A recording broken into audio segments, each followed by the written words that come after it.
Diane Murray at Southern Art Gallery, and we are continuing our look at complementary colors.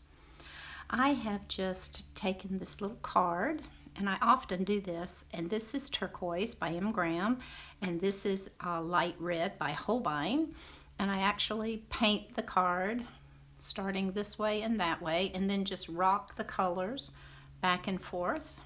And I've done that here. And what this does, not only does this show you how well they mix together and the kind of colors they produce, but it also shows you the granulation pattern. So here we have Raw Sienna and Ultramarine Violet, which would be near complements, and you can see they make kind of a earthy brown. This is Pyrrole Red Deep by Core and Green Appetite by Daniel Smith. And they actually cancel each other out to make a really interesting granulated brown and a dark green as well down here. So that's an interesting combination. Indian Yellow by M. Graham and Da Vinci Violet. This combination looks better in other samples that I've done. This one's a little washed out, but it actually makes a very interesting mid-tone neutral. This is New Gamboge and Mineral Violet by M. Graham, New Gamboge by Winsor Newton. It gives you a lovely kind of earthy brown, almost sienna-like tones here. This granulation is incredible and it's just beautiful. This is Quinacridone Violet by M. Graham and Leaf Green by Da Vinci. And if you can, I hope you can see the granulation there. It is stunning. This is Transparent Orange by Core and Cobalt Blue by Core, and this is a wonderful complementary pair of colors. One of my favorites. It's just beautiful what it does. This is Senoyer Light, Yellow Light, and this is Ultramarine Violet by Da Vinci. It makes beautiful muted soft gray, purpley grays. This is incredible right here. This was really a surprise to me. This is Burnt Sienna Deep by Da Vinci and Turquoise by M. Graham. And if you can see this granulation, it is truly amazing. This is Raw Sienna and Dioxazine Violet. That's by Da Vinci. The Raw Sienna is by Daniel Smith. And as you can see, it also makes a lovely granulation. So it is well worth playing with these combinations of colors. Take any yellow and any violet, or any red and any green, or any red violet and any yellow green, anything that's across from the other on the color wheel, and just mix your colors like this and see what you come up with. And I'll see if I can zoom in and show you this granulation.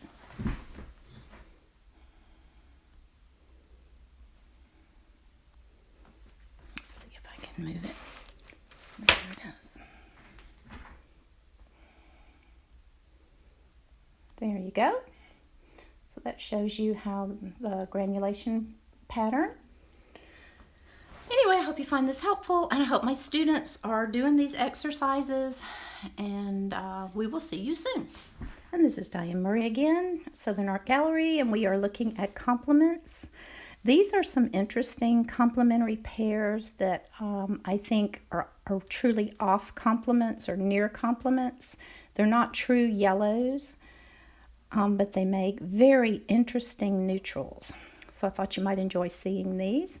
This is Raw Sienna and Cobalt Violet. This is Raw Sienna and Ultramarine Violet. This is Raw Sienna and Dioxazine Violet. Makes really nice browns. This is Quinacridone Gold and Cobalt Violet. This is Quinacridone Gold and Cobalt Violet again. Quinacridone Violet, excuse me. See, it's richer. Cobalt Violet is a very disappointing pigment, in my opinion. I would not purchase this. It doesn't perform well at all. So that's a color I will never purchase again, and I think that was a Winsor Newton color. This is Quin Gold and Mineral Violet, and these combinations are gorgeous. If you're looking for skin tones, these are lovely skin tone colors. This is quinacridone gold and dioxazine violet, and you get greens, which is really interesting. Nickel azo, ultramarine violet, you get greens again. This is Rose of Ultramarine by Daniel Smith and Raw Sienna by Daniel Smith, and you get these nice skin tones here that are really very lovely neutrals. And this one is Nickel azo and Mineral Violet, and you get again you get those gorgeous muted skin tones. Lovely combination there. Here we have, make sure I get that on the page so you can see it. This is Naples Yellow and Quinacridone Violet. I'll use my brush. This is Naples Yellow and Ultramarine Violet, which actually appears to be a true complement because it neutralizes beautifully. There it is again. That's the same. I think that's Ultramarine Violet again. This is Naples Yellow and Quinacridone Magenta. Again, we're getting beautiful skin tones. Anytime you mix a yellow, a red, and a blue, you get a nice, or a yellow and a red, and then add a little blue, you get a nice skin tone. This is Naples Yellow and Mineral Violet. Beautiful colors. Naples Yellow and Dioxazine Violet. Very soft neutrals. Now this is Lemon Yellow and Ultramarine Violet, and you can see they don't make good neutrals, so these are not good complements, which is kind of interesting to me. This is Lemon Yellow and Mineral Violet, which gives you these interesting pinky tones, which I think are really lovely. This is Lemon Yellow and Payne's Gray. No, excuse me, that's Lemon Yellow and Dioxazine Violet. And again, you get these kind of muted shadow colors in here, and you can get a green. This is Gamboge and Quinacridone Violet, which produces these beautiful muted skin tone colors. Indian Yellow and Ultramarine Violet, not a great combination, I don't think. This is really too saturated. You're mixing a very highly saturated color with a low saturated color, so you're just not getting a very nice mixture there.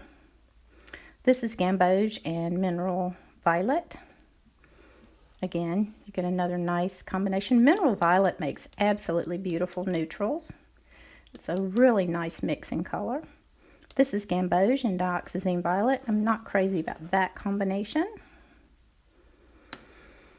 So, there you have that. We are looking at how to find the proper complements. Everybody knows, I think, pretty much that blue and orange are complements, yellow and violet, red and green, yellow green and red violet. A lot of people don't know that one. Blue violet and yellow orange, blue green and red orange. So how do I know which red, which green, or which blue, or which orange makes a true complement?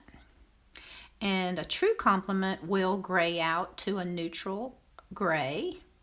So I test my my colors.